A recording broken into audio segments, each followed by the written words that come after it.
6 जून को हरियाणा के मुख्यमंत्री नायब सिंह सैनी ने पलवल वासियों को विकास परियोजनाओं की बड़ी सौगात देते हुए पलवल विधानसभा क्षेत्र के लिए अनेक घोषणाएं की। नमस्कार, आप देख रहे हैं सत्य हुनकार में आपके संग आशा शर्मा। हरियाणा के मुख्यमंत्री ने कहा कि पलवल में अंतर्राष्ट्रीय स्तर का मॉडर्न स्पोर्ट्स कॉम्प्लेक्स बनाया जाएगा। साथ ही 55 लाख रुपए की लागत से पलवल में इंडोर स्टेडियम को साउंड प्रूफ बनाया जाएगा। इसके अलावा सेक्टर 21 ट्रांसपोर्ट नगर में बुनियादी सुविधाओं जैसे पार्किंग, बरसाती पानी की निकासी, ड्रेनेज सिस्टम, जलापूर्ति इत्यादि के विकास के लिए 50 करोड़ रुपए की घोषणा की। मुख्यमंत्री आज पलवल में आयोजित धन्यवाद रैली को संबोधित करते हुए उपरोक्त घोषणाएं की। इससे पहले मुख्यमंत्री ने 40 करोड़ 39 लाख रुपए की लागत की 7 परियोजनाओं का उद्घाटन एवं शिलान्यास किया। इनमें 15 करोड़ 68 लाख रुपए की लागत की 3 परियोजनाओं का उद्घाटन तथा 24 करोड़ 71 लाख रुपए लागत की 4 परियोजनाओं का शिलान्यास शामिल है। मुख्यमंत्री द्वारा आमजन मानस को समर्पित परियोजनाओं में 2000 ईवीएम यूनिट की क्षमता के वे हाउस, गांव घुघेरा में खेल स्टेडियम, हथीन में पीडब्ल्यूडी रेस्ट हाउस का उद्घाटन और नगर परिषद पलवल में सड़कें, गलियां व ड्रेनेज सिस्टम के निर्माण कार्य, गांव राजपुर और दोस्तपुर में कृषि भूमि को यमुना के जल भराव से रोकने के लिए पत्थरों की ठोकर लगाने का कार्य, शेखपुर से नंगला जकोपुर सड़क का चौड़ीकरण व सुदृढ़ीकरण, जिला परिषद क्षेत्र में सड़कों के स्पेशल रिपेयर व 7 सड़कों के चौड़ीकरण व सुदृढ़ीकरण का शिलान्यास शामिल है। नायब सिंह सैनी ने घोषणा करते हुए कहा कि पलवल विधानसभा क्षेत्र में 152 किलोमीटर की 75 सड़कें, जो अभी गारंटी पीरियड में हैं, संबंधित एजेंसियों के माध्यम से इन सड़कों की मरम्मत करवाई जाएगी। साथ ही 37.5 किलोमीटर की 8 सड़कों की मरम्मत के लिए 37 करोड़ 57 लाख रुपए तथा 54.5 किलोमीटर लंबाई की 26 सड़कों के नवीनीकरण के लिए 40 करोड़ 18 लाख रुपए देने की घोषणा की। उन्होंने जनौली डिस्ट्रीब्यूटरी की रिमॉडलिंग के लिए 50 लाख रुपए तथा 5 गांवों में वीआर ब्रिज के लिए 13 करोड़ रुपए की घोषणा की। जमीन उपलब्ध होने पर मुस्तफाबाद में 66 केवी और पलवल में लाइन पार्क क्षेत्र में 220 केवी का सबस्टेशन बनाया जाएगा। पलवल शहर में भूमि उपलब्ध होने पर विभागीय मानदंडों के अनुरूप 2 नए स्कूल खोलने की भी घोषणा की। मुख्यमंत्री ने कहा कि पलवल शहर से बाहर भूमि उपलब्ध होने पर नई अनाज मंडी का निर्माण किया जाएगा। वार्ड नंबर 1 से 10 में कॉलोनियों में कच्ची गलियों को पक्का किया जाएगा। उन्होंने पलवल विधानसभा क्षेत्र के गांवों में सामुदायिक केंद्रों के लिए 5 करोड़ रुपए की घोषणा की। उन्होंने कहा कि पलवल शहर में पानी की निकासी हेतु ड्रेनेज सिस्टम में सुधार किया जाएगा। बडौली को सब तहसील बनाने के लिए इस संबंध में गठित कमेटी को प्रस्ताव भेजा जाएगा। इसके अलावा अन्य मांगों की फिजिबिलिटी चेक करवाकर उन्हें भी पूरा करवाया जाएगा। उन्होंने कहा कि आगरा नहर की पटरी पर सड़क के विस्तार के फिजिबिलिटी चेक करवाकर इसे बनाने का कार्य किया जाएगा। पलवल विधानसभा क्षेत्र के ग्रामीण क्षेत्रों के विकास कार्यों के लिए भी अलग से 5 करोड़ रुपए की घोषणा की। नायब सिंह सैनी ने कहा कि प्रधानमंत्री नरेंद्र मोदी के नेतृत्व में विकसित भारत विकसित हरियाणा को आगे बढ़ाने के लिए हमारी सरकार केंद्र सरकार के साथ कंधे से कंधा मिलाकर गति से काम कर रही है। उन्होंने कहा कि प्रधानमंत्री श्री नरेंद्र मोदी के नेतृत्व में केंद्र सरकार के 11 गौरवशाली वर्ष पूरे हो रहे हैं।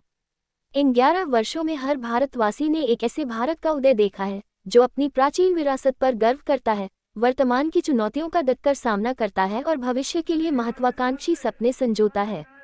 इस अवसर पर होडल के विधायक हरिंद्र सिंह, नगर परिषद अध्यक्ष होडल इंद्रेश सौरोद, भाजपा जिला अध्यक्ष विपिन बेंसला, उपायुक्त डॉक्टर हरीश कुमार वशिष्ठ, पुलिस अधीक्षक वरुण सिंगला, पूर्व विधायक दीपक मंगला, प्रवीण डागर, सुभाष कत्याल, टेकचंद शर्मा, भाजपा जिला प्रभारी अरविंद यादव, पूर्व जिला अध्यक्ष चरण सिंह तेवतिया, जवाहर सिंह सौरोद, डॉक्टर हरेंद्र पाल राणा, मनोज रावत व महंत ऋषिदास, वीरपाल दीक्षित सहित अन्य गणमान्य अतिथि उपस्थित रहे। कमलकांत शर्मा की रिपोर्ट।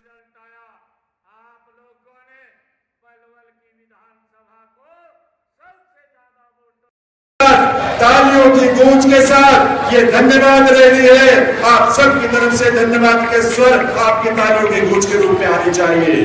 मिलकर बोलेंगे, भारत माता की, भारत माता की, भारत माता की। ऐसे संवेदनशील, ऐसे कर्मठ, ऐसे यशस्वी मुख्यमंत्री नायब सिंह सैनी जी, जो आज पलवल की इस धरा पर आकर उन्होंने हम सबको एक सौगात, और एक सौगात कहने का मतलब कि सौगातों की पूरी सूची है, वो उन्होंने हम सबको दी है। और इसके लिए इस अवसर पर मुख्यमंत्री महोदय का बहुत बहुत वंदन, अभिनंदन, धन्यवाद रेडी हमारे माननीय मंत्री गौरव गौतम जी, मुख्यमंत्री महोदय का वंदन अभिनंदन प्रदेश के और पलवल के लोगों की तरफ से यहाँ इस धरा पर करेंगे। और इसीलिए मैं गौरव गौतम आपके अपने ऐसा आपका सपूत इस धरती से, जिसने हरियाणा के युवाओं को नई सोच, नई ऊर्जा दी है, नया संकल्प लिया है, ऐसे गौरव महोदय का स्वागत अभिनंदन करें। उनका सबसे पहले पलवल की इस धरा पर उनके आगमन के लिए मुख्यमंत्री महोदय का वंदन अभिनंदन आप सबकी तरफ से है, आयोजन समिति की तरफ से है, प्रदेश के और यहाँ इस क्षेत्र के लोग, तालियों की आवाज आप सबकी तरफ से आनी चाहिए। पूर्व में गुलस्ता मुख्यमंत्री महोदय के लिए, उनके उन संवेदनाओं और संकल्पों के लिए और न्याय और सत्य के लिए ये गदा आप सबकी करतल ध्वनि के साथ वंदन अभिनंदन ऐसे यशस्वी नायब सिंह सैनी जी का बहुत बहुत स्वागत है। मैं गौरव गौतम जी से पुनः निवेदन करूंगा कि केंद्रीय सहकारिता राज्य मंत्री और हमारे लोकप्रिय सांसद ऋषिपाल गुर्जर जी, उनकी गरिमामयी उपस्थिति है, उनका भी इस अवसर पर स्वागत में मंत्रिमंडल में आदरणीय नरेंद्र मोदी जी के साथ इस देश के और प्रदेश के विकास को जो गति देते हैं, उनका वंदन अभिनंदन। मैं हरेंद्र सिंह जी, माननीय विधायक, जम्मू कश्मीर तक जानी चाहिए। देश के यशस्वी प्रधानमंत्री देश के सबसे बड़े रिवर फ्रंट का उद्घाटन कर रहे हैं, दोनों हाथ उठाकर भारत माता की, भारत माता की, भारत माता की। बहुत बहुत धन्यवाद आए हुए सभी अतिथियों का अभिनंदन भी किया और उनसे आग्रह भी किया आप सबकी तरफ से। बहुत सारी देवी सज्जनों, प्रदेश के विकास की तेजी से जो बढ़ती हुई नॉन स्टॉप यात्रा है, उसमें करूंगा कि वो आए और आपको संबोधित करें। एक निवेदन आप सबसे है, बीच में कोई खड़े ना हो, क्योंकि आपके खड़े होने से पीछे बैठे लोगों को थोड़ी दिक्कत आती है, तो प्लीज बीच में खड़े ना हो, बैठ जाएं। आदरणीय राजेश नागर जी। भारत माता की, भारत माता की, भारत माता की, माता की, भारत माता की। बहुत बहुत आभार माननीय केंद्रीय सहकारिता राज्य मंत्री कृष्णपाल गुर्जर जी का। देवी सज्जनों, जनता जनार्दन है। जब लोगों को ये बहता, बड़े बड़े लोग ये तय कर रहे थे कि 10 बजे चुनाव हार जाएगा, लेकिन इन लोगों ने तय कर दिया, 10 बजे उनको घर बिठाने का काम कर दिया। और जो लोग ये सोचते थे कि हम डरा और धमका कर जीत लेंगे, इन लोगों ने उन्होंने घर बैठाकर ना ही जिताया, पलवल के इतिहास में इतनी बड़ी जीत दर्ज की कि आज सबसे बड़ा रिकॉर्ड बनाने का काम इस पूजनीय जनता जनार्दन ने किया है। मेरे ये लिए पिता तुल्य है। पूरी कांग्रेस पार्टी सदमे से उभर नहीं पा रही है। सपने लेकर सोच रहे थे ये मंत्री बनेंगे, ये फलाने रिश्तेदार हैं, लेकिन इन्होंने उन्हें सपने भी नहीं आने दिए। 10 बजे ही उन्हें घर भेजने का काम किया। ऐसी मेरी पूजनीय जनता जनार्दन को मैं प्रणाम करता हूं, शीश झुकाकर प्रणाम करता हूं। आज देश के प्रधानमंत्री, माननीय यशस्वी प्रधानमंत्री श्री नरेंद्र मोदी जी के नेतृत्व में आगे बढ़ रहा है और हरियाणा आप नायब सिंह सैनी जी के नेतृत्व में आगे बढ़ रहा है। अब हरियाणा हो या पलवल हो, दुगनी और तिगनी तेज गति से आगे बढ़ेगा। पूरा हरियाणा नॉन स्टॉप है। अब ये पलवल भी उसी गति के साथ पहले भी चलता आ रहा था, उसी नॉन स्टॉप गति के साथ आगे बढ़ रहा है। मित्रों, बातें बहुत हैं, लेकिन मुख्यमंत्री को अभी एक और मीटिंग में जाना है, इसलिए मैं लंबी चौड़ी बातें नहीं, सिर्फ मैं इतना कहने आया हूं,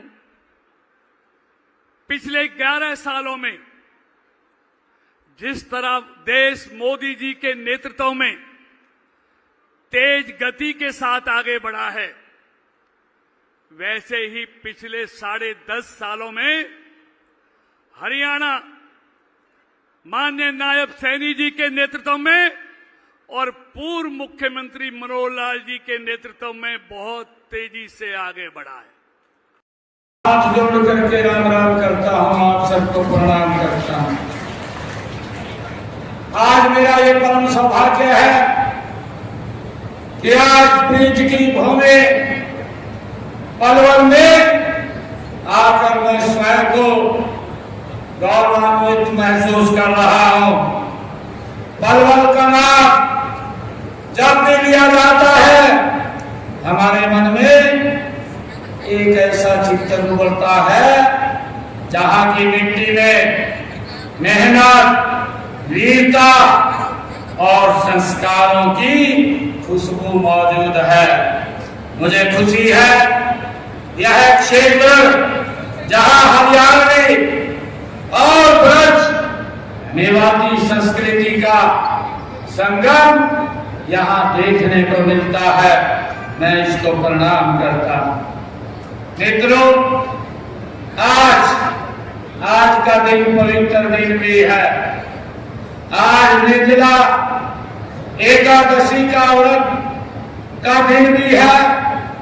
यह दिन हमारी माताएं बहनें, हमारे लोग यह व्रत इस निर्जला एकादशी का वो रखते हैं और सबसे ये पुण्यदायी ये निर्जला एकादशी ये मानी जाती है। इस एकादशी का महत्व महाभारत काल से ये जुड़ा हुआ है। इसमें भीमसेनी एकादशी या पांडव एकादशी के नाम से भी इसको जाना जाता है। इस शहर का इतिहास भी पांडवों से जुड़ा हुआ है।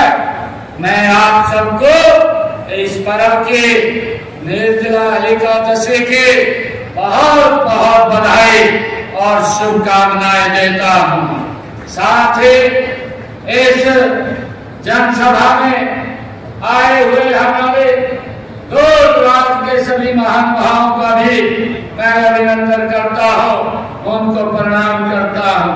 आपकी आंखों में मैं उज्जवल भविष्य के सपनों की ये चमक भी देख रहा हूं। मुझे पूर्ण विश्वास है कि पलवल का स्वर्णिम भविष्य, स्वर्णिम विकास की तरफ आगे ये बढ़ेगा। यह विकास की राह तेज गति से आगे बढ़ेगी। इसके लिए मैं आप सबको बधाई देता हूं। मुझे खुशी है जब मैं आज इस धन्यवाद रैली में आप सबका धन्यवाद करने के लिए आया हूं, क्योंकि आप सब ने विधानसभा के चुनाव में जब कांग्रेस के लोग इस प्रकार का वातावरण खड़ा किया हुआ था कि भाई कांग्रेस बड़ी पड़ेगा, यहाँ के जो लोग थे कांग्रेस के नेता थे वो बड़े राजी थे कि भाई सरकार बनी पड़ेगा। परंतु आप सबको प्रणाम करता हूं, जब 8 तारीख को रिजल्ट आया आप लोगों ने पलवल की विधानसभा को सबसे ज्यादा वोटों से ऐतिहासिक जीत दे करके आपने चंडीगढ़ की विधानसभा में भेजा है। मैं पूरी पलवल की सरकार का दिल से बहुत बहुत धन्यवाद करता हूं और मैं आपको विश्वास दिलाता हूं ये तीसरे टर्म की सरकार, ये नरेंद्र मोदी जी के नेतृत्व में चलने वाली सरकार अब 3 गुना गति से ये काम करेंगे। भाई मुझे खुशी है कि आज मैंने यहाँ पर 40 करोड़ 39 लाख रुपए की लागत की 7 परियोजनाओं के उद्घाटन और शिलान्यास किए हैं। इनमें 15 करोड़ 68 लाख रुपए की लागत के 3 परियोजनाओं के आज उद्घाटन हुए हैं और 24 करोड़ 71 लाख रुपए की लागत की 4 परियोजनाओं के आज शिलान्यास हुए हैं। मैं इसके लिए आप सबको बहुत बहुत बधाई देता हूं, शुभकामनाएं देता हूं। मित्रों, अगर हम 2014 से पहले की बात करें 2014 से पहले भाइयों विकास की गति वो किस गति से चलती थी आप सब जानते हैं। आप समस्याओं से जूझते रहते थे, आप मांग करते रहते थे कि हमारे यहाँ पर इस समस्या का समाधान हो जाए, लोगों को लाभ मिल जाए, परंतु अपनी सुविधा के लिए यहाँ के लोग वो लगे रहते थे, जनता की सुविधा की चिंता नहीं करते थे। मुझे खुशी है 2014 के बाद हमारी सरकार ने भाइयों पलवल विधानसभा के अंदर 1270 करोड़ रुपए के पिछले 11 वर्षों में विकास के कार्य गति से करवाने का काम किया है। मुझे ये भी खुशी है कि हमने पलवल विधानसभा क्षेत्र में कुल 138 घोषणाएं वो की गई और इनमें से 109 घोषणाएं हमने पूरी की है। 13 घोषणाओं के ऊपर ये गति से काम चल रहा है। मुझे ये खुशी है कि हमने इस जिला में विकास के लिए बड़ी बड़ी परियोजनाएं वो स्थापित की है और मुझे आपको बताते हुए कि इस क्षेत्र के कनेक्टिविटी बढ़ाने के लिए हमने कुंडली मानेसर पलवल एक्सप्रेसवे के निर्माण कार्य पर 2345 करोड़ रुपया ये विकास कार्यों के ऊपर यहाँ खर्च किया है।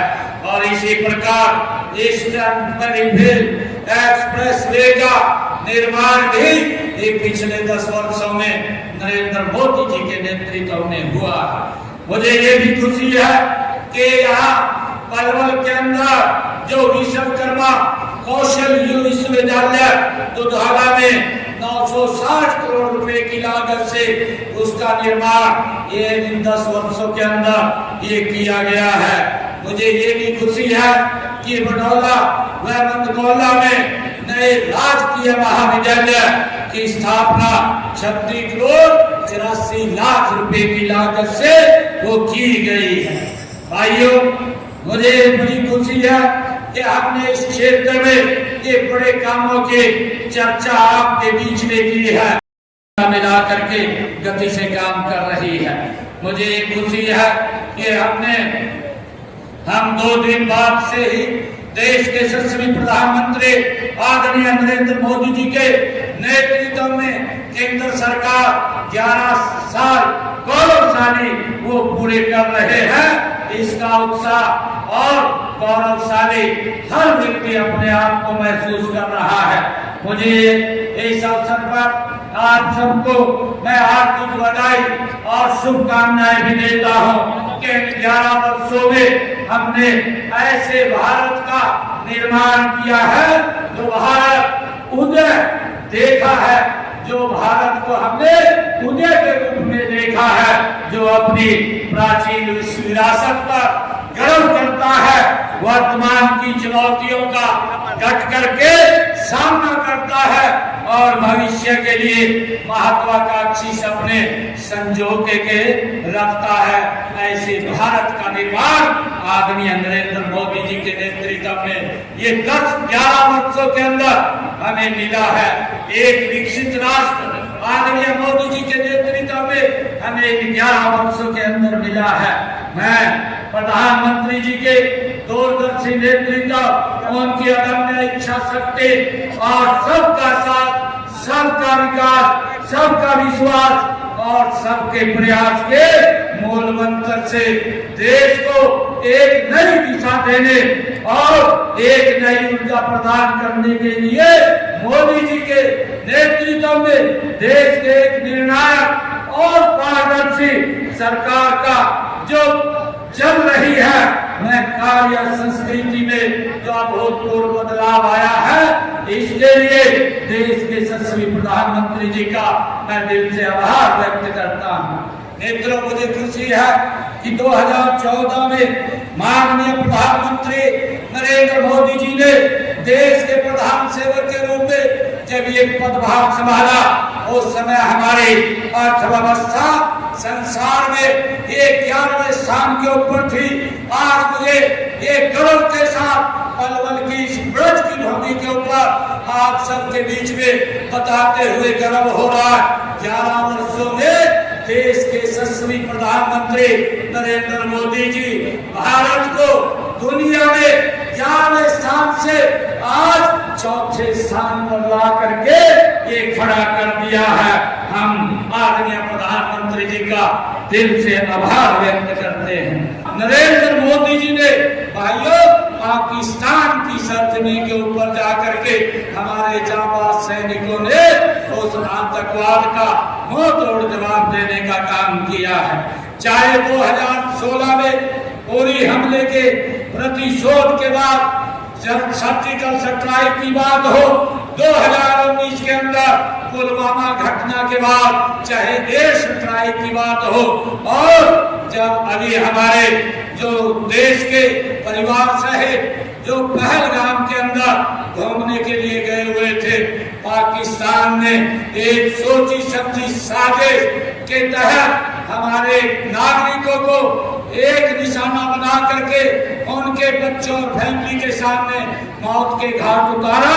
आदरणीय मोदी जी ने स्टेट ऑपरेशन करके जो हमारा सिंदूर ऑपरेशन लॉन्च करके पाकिस्तान की सरजमा पर जाकर के जहां आतंकवाद जन्म लेता था, जहां आतंकवाद पनपता था, उसको नेस्त नाबूद मट्टी में मिलाने का काम ये आदरणीय नरेंद्र मोदी जी ने किया है। ये सशक्त और मजबूत भारत है। भाइयों, मैं आज आपके बीच में एक बात और कहना चाहूँ कि कांग्रेस के एक बड़े नेता अभी हरियाणा के अंदर आए थे। भाइयों, हरियाणा के अंदर वो कांग्रेस के नेता पता नहीं चलता क्या बोल रहे हैं क्या नहीं बोल रहे। मैं राहुल बाबा आपको कहना चाहूंगा कि जब तक आपकी तिजोरी में वो हमारे हरियाणा के लोगों के पैसे को लूट करके आपकी तिजोरी में भरने का काम करते थे, तब तो आपको वो घोड़े, वो रेस वाले घोड़े दिखाई देते थे।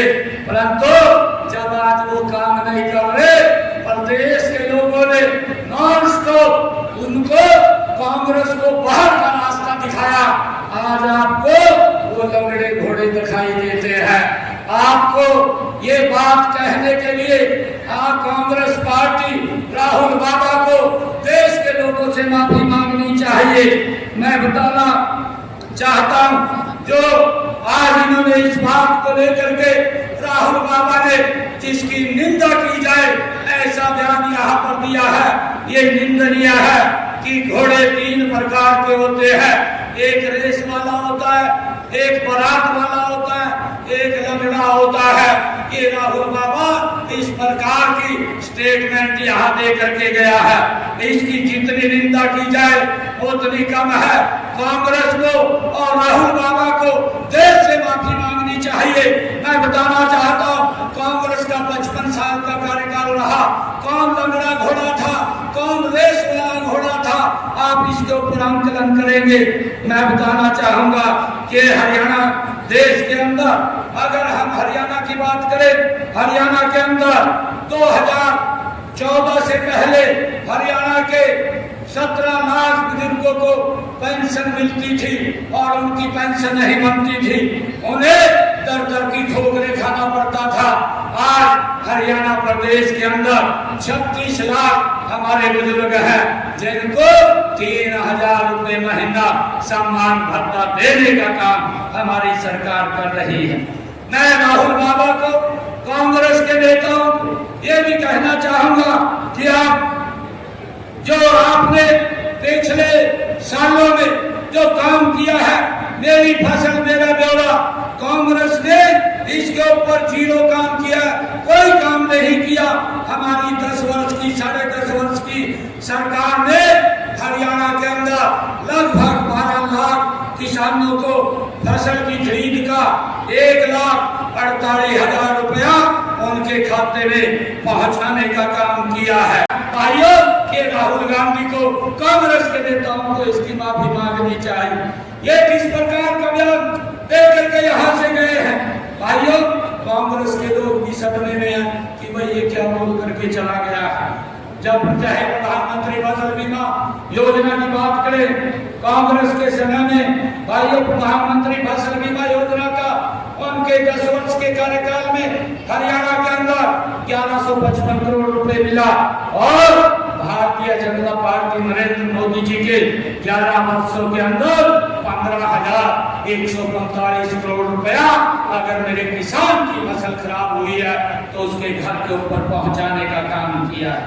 मैं बताना चाहता हूं कि अगर किसी गरीब व्यक्ति को कोई बीमारी या दिक्कत आ जाती थी, कांग्रेस के समय में इलाज कराना बड़ा मुश्किल हो जाता था। व्यक्ति जमीन बेच करके, गहने बेच करके, अपनी प्रॉपर्टी बेच करके, बैंक से कर्जा ले करके अपना इलाज कराता था। एक भी व्यक्ति का कांग्रेस ने इलाज नहीं कराया। परंतु मुझे खुशी है आदरणीय मोदी जी के नेतृत्व में इन 11 वर्षों में हमारी सरकार ने हरियाणा प्रदेश के अंदर 20,66,000 लोगों को 2,761 करोड़ रुपए के उनका पैसा दे करके इलाज कराने का काम ये हमारी सरकार ने किया है। विधानसभा क्षेत्र के विकास के लिए एक मांग पत्र रखा है।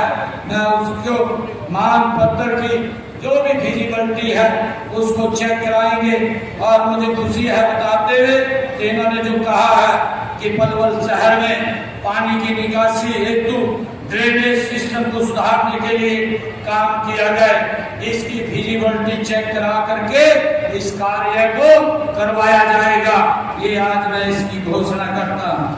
भाइयों, चाहे उप तहसील तहसील जो बनाने की बात वो गौरव गौतम जी ने कही है कि हमारे जो कमेटी के समक्ष बडौली को सब तहसील बनाने का प्रस्ताव रखा है, इसको कमेटी के ने भेज करके इस सब तहसील को भी बनाने का काम किया जाएगा। पलवल विधानसभा क्षेत्र में जो 152 किलोमीटर की 75 सड़कें हैं जो अभी गारंटी पीरियड के अंदर है, जिस एजेंसी के पास ये सड़कें हैं अगर उनमें कोई दिक्कत है उन एजेंसियों के माध्यम से उनको ठीक करवाया जाएगा। और पलवल विधानसभा क्षेत्र में जो 37.5 किलोमीटर की 8 सड़कों की रिपेयर के लिए जो जून तक ये पूरी कर ली जाएगी, इसके लिए मैं 37 करोड़ 57 लाख रुपया को देने की मैं आज घोषणा करता हूँ। और जो 54 किलोमीटर 54.5 किलोमीटर की 26 सड़कें जो जुलाई तक उनकी रिपेयर को पूरा कर लिया जाएगा, इसके लिए भी मैं 40 करोड़ 18 लाख रुपए देने की घोषणा करता हूं। इसको भी जल्दी ये पूरा कर लिया जाएगा। पलवल में जो गौरव जी ने बात रखी है इंडोर स्टेडियम की, उसको साउंड प्रूफ बनाया जाएगा और उसके लिए 55 लाख रुपया मैं देने की घोषणा करता हूं। और जो जनौली डिस्ट्रीब्यूटरी के RD2M 7M पर एक्स रेगुलेटरी का प्रतिस्थापना किया जाए, इसकी बात गौरव जी ने कही है, इसको भी बनाने की घोषणा करता हूं और इसके लिए 50 लाख रुपया मैं देने की आज यहाँ घोषणा करता हूं ताकि जनौली डिस्ट्रीब्यूटरी इसका निर्माण हो सके। और मैं 5 गांव में जो अलीगा से कैराका, जो गांव देवपुर से रायपुर और पलवल लिंक ट्रेन पर गांव अहेरवा और गांव कैराका से अद्दूपुर तक जो VR ब्रिज लगाने की मांग वो गौरव जी ने की है, इसके लिए मैं 13 करोड़ रुपया देने की घोषणा करता हूं ताकि ये जो VR ब्रिज है ये लग सके और यहाँ लोगों को इसका लाभ मिले। जो गौरव जी ने एक और मांग रखी है कि यहाँ सेक्टर 80 में ट्रांसपोर्ट नगर, उसकी पार्किंग, सीवेज सिस्टम, सड़क, water supply, strong water drainage system, इसका कार्य शुरू किया जाए। इसका कार्य जल्दी ही वो सिगत चालू हो जाएगा। इसके लिए भी मैं 50 करोड़ रुपया देने की आज घोषणा करता हूँ। भूमि जो एक और बात कही है कि हमारे मुस्तफाबाद में 66 केवी और पलवल शहर में लाइन पार क्षेत्र में 220 केवी का एक सब स्टेशन बनाया जाए। इसकी भी मैं भूमि उपलब्ध होगी तो यहाँ पर 66 केवी मुस्तफाबाद और पलवल लाइन पार में 220 केवी का ये सब स्टेशन बनाया जाएगा। इसकी भी मैं आज घोषणा करता हूँ। और जो गौरव जी ने कहा कि पलवल शहर के अंदर हमारे 2 स्कूल नए स्कूल बनाए जाए। भूमि अगर उपलब्ध होती है, भूमि उपलब्ध होने पर ये 2 स्कूल जो विभागीय नॉर्म है, अगर उस नॉर्म को पूरे करते होंगे तो इनको भी खोलने की मैं घोषणा करता हूँ। एक और बड़ी मांग जो गौरव जी ने रखी है, आज हम इस अनाज मंडी के अंदर है। ये अनाज मंडी का निर्माण करने के बाद ये गौरव गौतम जी ने कही है, आज मैं ये घोषणा करता हूँ कि नई अनाज मंडी पलवल में बाहर भूमि उपलब्ध होने पर वो बनाई जाएगी। इसकी भी मैं घोषणा करता हूँ। और जो पलवल शहर के अंदर जो ऑथराइज कॉलोनी है, जो गौरव जी ने बात कही है कि वार्ड नंबर 1 से लेकर के वार्ड नंबर 10 तक कच्ची गलियां हैं, उनको पक्का किया जाए। मैं इन सब वार्ड नंबर 1 से लेकर के वार्ड नंबर 10 तक जितनी भी गलियां कच्ची हैं वो सब गलियां पक्की की जाएंगी। इसकी भी मैं घोषणा करता हूँ। भाइयों, पलवल में एक अंतर्राष्ट्रीय स्तर का मॉडर्न स्पोर्ट्स कॉम्प्लेक्स वो भी बनाया जाएगा। इसकी भी हम घोषणा करते हैं। पलवल विधानसभा क्षेत्र में गांव के अंदर जो सामुदायिक भवन है उनके निर्माण के लिए मैं अलग से 5 करोड़ रुपए देने की घोषणा करता हूँ। भाइयों, पलवल विधानसभा के ग्रामीण क्षेत्रों के विकास के लिए अलग से और 5 करोड़ रुपया मैं देने की घोषणा करता हूँ। और एक और जो आगरा नहर की पटरी पर सड़क का विस्तार जो बात कही है, उसकी फिजिबिलिटी चेक करा करके उसको भी बनवाने का काम किया जाएगा।